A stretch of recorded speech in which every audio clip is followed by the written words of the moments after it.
à tarde nós temos uma reunião com o formador para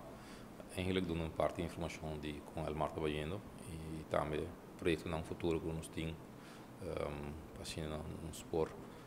o quanto uiteindelijk nós está rincando de economia também de Aruba dus nós damos nossa parte nós seguro não conhecer também que os últimos 2 anos nós investimos com o mar nós está fazendo de nossa infraestrutura seguro cambiando cabos não ponendo tráfego grande novo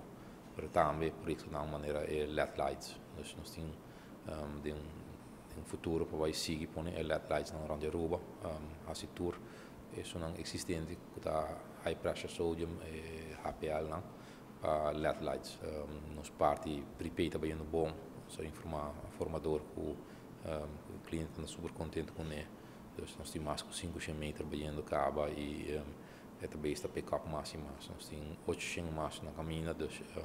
nós estamos seguindo com ele tremendo dus está muito bonita para voar com o pueblo direcionário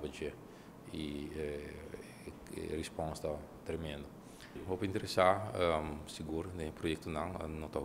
que tudo está fazendo está também da forma parte também de time que está pega luz para fora dus está com o processo da cana dus está tudo é parte na DJ dus é parte solar lá também dus com o processo da cana e estava muito interessado toma sua nota não e estou contente de ver com o trabalho da vista agora assim projeto de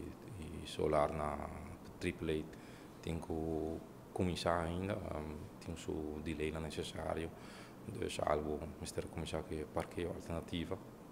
pero nós temos confiança nós temos completa confiança que ele vai estar sali e cabo é um projeto muito grande que vai tomar muito tempo dus nós estamos preparando 6 a 8 lunas por cabo